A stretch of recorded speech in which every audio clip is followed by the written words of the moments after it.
Jake Brown's torrid start continues as LSU beats Kent State 10-7. We'll recap it. Locked on LSU. Here we go.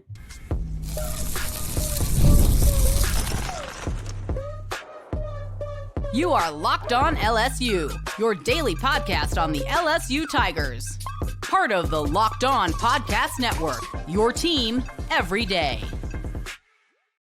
Okay, let's get it. It is Locked on LSU, your team every day. I'm your host, Matt Moscona. Thanks so much for making us your first listen. We're free, available wherever you get great podcasts, of course, on YouTube as well. So please subscribe. As always, one of the fastest ways to help us grow is by leaving your comments below. So thank you sincerely for that. And thank you for helping make the Locked On Podcast Network the #1 sports podcast network. And thanks for watching every weekday on the Gulf Coast Sports and Entertainment Network. Tigers moved to 4-0 as they beat Kent State 10-7 on Monday night out at Alec Box Stadium. And it was a great offensive night, especially early. LSU scored in each of its first 6 innings to stake themselves to a big lead that even with a late push by Kent State, the Tigers would not relinquish. And the early, of course, push came from Jake Brown, who hit 2 home runs in the ball game. His season total now up to 4 in 4 games. Jake Brown is hitting a cool .529 so far through 4 games with those 4 homers. He scored 7 runs. He's got 9 hits, 2 doubles, 10 RBI, and an on-base percentage right now for Jake Brown of .579. So I'd say that's pretty clutch so far. And for his efforts, Jake Brown has been named to the Baseball America Team of the Week as, of course, one of the top performers in the country with a massive first 4 games, as we just mentioned, with the 2 doubles, the 4 homers, the 10 RBI, the 7 runs scored, and, of course, hit 2 homers in back-to-back games against Milwaukee on Sunday and then Kent State on Monday. So Jake Brown is off to a fantastic start. And you know, I've had some people tell me, Matt, take a victory lap. I'm not going to do that right now. We're 4 games into the 2026 season for LSU. But I think, you know, one of the things, if you were here a season ago where we talked so much about Jake Brown and my a desire to see him play every day was because of kind of what you're seeing here. Because Jake Brown is a big leaguer. I mean, you don't need to take my word for it. I mean, you could talk to scouts. Ryan Terrio's, a buddy who comes on my radio show every Friday, has said it over and again. Jake Brown is 6'2", 205. He hits for average. He hits for power. He's got a plus arm. He's got plus speed. He's the best athlete on the team. He's got a great glove. And he's a 5-tool player. He is a big leaguer. I mean, that's what they look like if you draw them up. So, and if you just contrast him with Derek Curiel, who is absolutely an outstanding player. Jake Brown, they're both about 6'2". Jake Brown is filled out that 6'2" frame more. Jake Brown affects the baseball more when he hits it. Whereas Curiel certainly has power and can leave the yard, but is more of I don't want to say slap hitter because it might have a negative connotation, but he is very much a controlled hitter that can place the baseball on almost anywhere. But when you think about hitting doubles and homers, that's certainly going to be more to Brown's skill set. Brown has a better arm than Curiel. Brown runs better than Curiel. And Curiel's a guy that's projected as a top half of round 1 guy. And the reason is because Curiel played every day a year ago and was so sensational. I mean, he got on base. Well, I mean, his on base, I'm not looking at it right now, but his on base streak last year was incredible. So the thing that I wanted to see was Jake Brown play every day. And when he played every day, it was in the lineup every day and didn't have to look over his shoulder to wonder if he had an 0 for 4 day, would he come out of the lineup? I know the knock on him was his splits against lefties weren't as good as righties, which I think is pretty natural for left-handed hitters. But how can you improve against lefties if you're not seeing lefties, if you're not in the lineup every time you face a lefty? So Josh Pearson was a great LSU baseball player, and he's the kind of guy upon whom the back of this program has been built over the many years. Kids from Louisiana who would give an arm to play for LSU. But Josh Pearson is never going to be a pro, and Jake Brown is a big leaguer. So I think Jay Johnson did a fantastic job of of finding ways to get both of those guys ABs and playing time, and they won a national championship. There's no argument against it. Understand, it's like two things can be true at the same time. But it's also true that it's going to be really fun to watch what Jake Brown looks like, what a season for Jake Brown looks like when he gets 250 at bats. You know, he had 320 with 8 homers a year ago, where he had about 170, I think it was 178 at bats a season ago, 178. So the 8 homers, the 9 doubles, you know, the 320 batting average when he wasn't in the lineup every single day. You know, he started 46 times and played in 64 games. But again, what's it look like when he's in that 250 to 300 at bats range? That's going to be fascinating to see what another 100 ABs will look like for Jake Brown. The defense will be there. I mean, LSU's got 3 center fielders playing in the outfield with Curiel, Stanfield, and Brown. So what's it look like when Brown gets those extra 100 at bats this year? I wouldn't be surprised at all, and you can mark this down as we talk about it here at the beginning of February or middle of February. But you give Jake Brown an extra 100 at bats, and he hits 15 to 20 homers, and now all of us and all of the other tools are there. Now Jake Brown starts looking like a first-round draft pick, and I wouldn't be surprised at all if it ends up playing that way. And sometimes guys peak early, and sometimes it takes guys longer to develop into that role. I mean, I'll remind you about Cam Johnson. So Cam Johnson, you might remember, the 6'6" lefty who spent his freshman season at LSU a couple of years ago, passed on $3 million in the draft to show up on campus, and he just couldn't throw strikes. He just really struggled to center himself and find that command. Well, he pitched last year at Oklahoma. Well, he threw opening weekend for Oklahoma against Texas Tech and was sensational. I mean, 6 innings pitched, 11 strikeouts to just 3 walks, 1 run on just 3 hits. He was outstanding. The light bulb might be coming on for Cam Johnson, who's a boom or bust guy. It just took a little while. And, maybe for Jake Brown, who's been good in his opportunities at LSU, it's now getting that opportunity every day that hopefully ends up being really beneficial for him. So congrats to Jake Brown on a great start. Named to Baseball America's Team of the Week nationally, and of course, why wouldn't he be after this start? So that was awesome to see for Jake Brown. Now, I want to talk a little bit about the game with LSU and Kent State. As we mentioned, the Tigers did score in each of the first 6 innings, which kind of gave them their early lead. Mason Braun hit his first career home run. I've had scouts comp Mason Braun to Kyle Schwarber. If you're looking for the big league comp, and you're talking about a guy with amazing power, the shot he hit was an opposite field blast, a liner into the left field bleachers, right down the line on Monday. And it's kind of one of the things that we've talked about here with this power. The question early in the season or before the season was, how are you going to replace 22 homers from Jared Jones? And you may not have the one guy that hits 22, although Jake Brown may make a run at that right now. But you have more guys, depth in this lineup that will have the opportunity to hit double-digit homers. We know Stephen Milam can, Jake Brown obviously can. Derek Curiel, was at 8 homers a year ago, so he's right there. Zach Yorke is a guy that hit 22 a year ago, or 20 plus a year ago at Grand Canyon, and he homered on Tuesday night again, his second of this young season. So I guess all that to say, we know guys like Caraway and Dardar have that power stroke.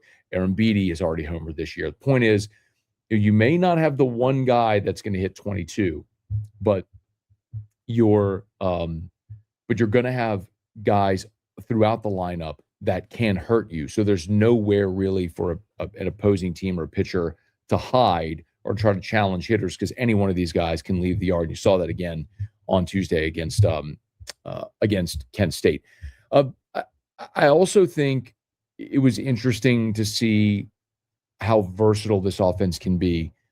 Tanner Reeves, who started in left field for the second consecutive day. Chris Stanfield, Jay Johnson has a swollen hand. He'll be back in the lineup soon enough. But Reeves started in left, and Reeves bunt for a hit.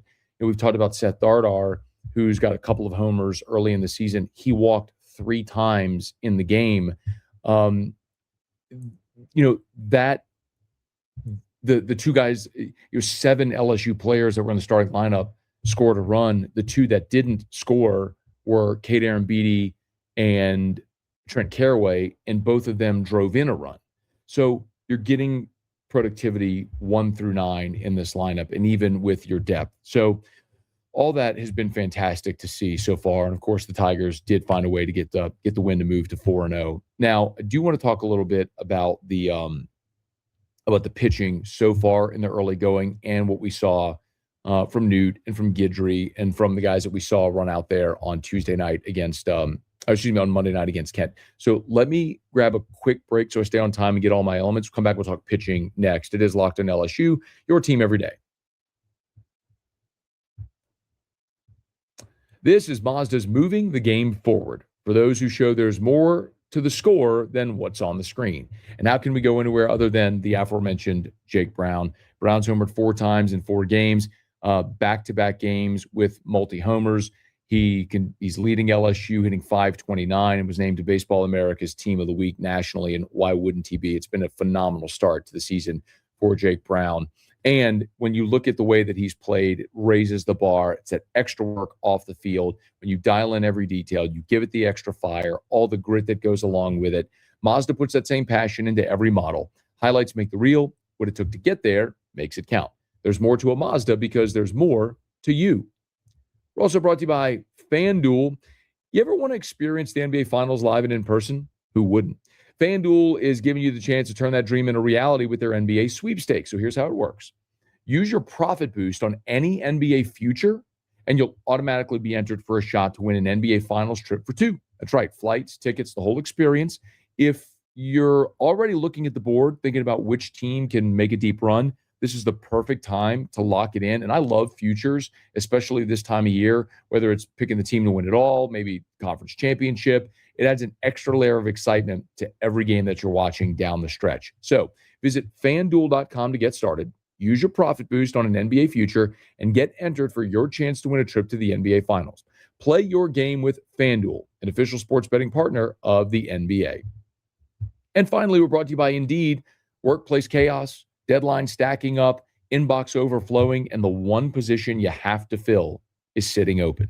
When the pressure's on and you need to get the right hire, this is a job for sponsored jobs. Indeed, sponsored jobs helps you reach the people who actually fit what you're looking for: skills, experience, location. So you're not just hoping the right candidate stumbles across your post. And the stat that says it all, since we've been talking, companies like yours have hired 27 people on Indeed. That's according to Indeed data worldwide. So if you're hiring, spend less time searching, more time interviewing candidates who check all your boxes with Indeed sponsored jobs.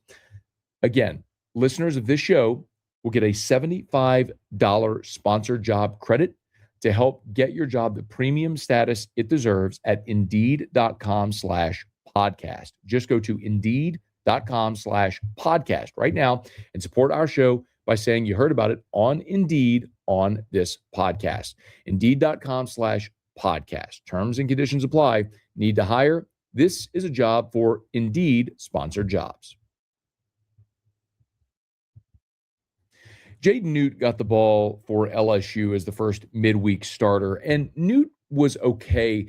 It looked like at times maybe he was rearing back, a little arm side run, maybe overthrowing a bit, trying to dot some 95s and 96s, and it did get him in a little bit of trouble. He pitched 3 innings, only gave up the 3 hits, but of course, one of them was the 3-run homer. Now, he struck out 4, he walked 3, and he did hit a batter as well. So I'm sorry, he didn't hit a batter. It was Plog who hit a batter. But when I look at the inning that got Newt in trouble, if you go to the 3rd, he gave up the single, the leadoff single on the first pitch of the inning, and then he walked me on Grady Me was the player he walked, not me, on 4 pitches. And then he gave up the homer to Solit, the one that probably still hasn't landed yet, which was just a massively impressive blast. So now he did come back to go strike out, fly out to get out of it, and he kept the pitch count low there as well. So good to see him bounce back after he got into trouble. But again, some of those issues are compounded by the 4-pitch walk. So If there was one thing that maybe we could say was a bit of a struggle throughout the opening weekend, at times it was that. It was the lack of command of pitches. The strikeout stuff is undeniable. We talked about it. 49 strikeouts for the LSU pitchers over the opening weekend. And then against Kent, the pitchers combined for another 15 strikeouts. So they went 17, 17, 15, 15 so far through their first 4 games. And, I think it's also important to know that, to point out that it's not like this is a freak fad here to start the season. LSU has led the country in strikeouts each of the last 2 years under Nate Yeskie. So this is clearly something that Yeskie and Jay Johnson are recruiting to, these power arms with great strikeout stuff. Skeens exists on a different planet, but I'm talking about the entire staff, top to bottom. The thing that I would like to see, though, is sometimes better command to avoid the walks, giving up the free bases, and seeing pitch counts elevate, which, if I had one big concern coming out of opening weekend, it was Casey Evans. And it's not Evans' stuff. We know this stuff is there. That's undeniable. We saw it last year as a freshman. And, he, was it 7 strikeouts? Of the 10 outs that he recorded on Friday. But the question is, when you're used to being a reliever in that mindset and you're rearing back and you're a max effort guy, are you going to be able to get to the 5th inning in a ball game if you're constantly running your pitch count up because you're trying to strike everybody out instead of get everybody out? It's one start. I'm not going to overreact to it, but it is something that's worth watching. The flip side of it is, we saw Gavin Guidry again come into the ballgame, and they used a bunch of pitchers, right? Plog threw an inning, had 2 strikeouts, walked a guy, but ended up getting the win. Again, but Plog's out, walked a guy, hit a guy, but also had a couple of strikeouts and had a ground out. Sheeran was outstanding. Struck out the 2 batters that he faced. Rizzi almost had a clean inning. He did walk a guy. So you were pretty clean until you got to Primo, Primo got in trouble with the walk, and faced the 3 hitters. Then Fontenot came in and kind of had to pick him up. But Fontenot's another one that I look at Fontenot's outing before Guidry came in and finished the game. Fontenot gave up the 3 hits, but the first, if you're watching the game, the first hit that he gave up, LSU was in a shift, and it was a slow roller to second that Dardar couldn't get to. And then the pitch that he gave up, the hit on, was a slider after he had blown 2 fastballs by the hitter. I almost would prefer to see him go back to the fastball in that situation. But, again, go back to Fontenot on the dribbler to second base that got through. That's one of those where if you're looking for, again, you're 4-0 and you're so deep and talented.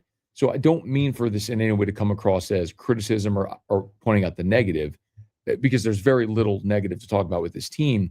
It's just to say, whenever your expectation is higher, or when your expectation is go to Omaha and win in Omaha, the margins are the things that could keep you from winning once you're there.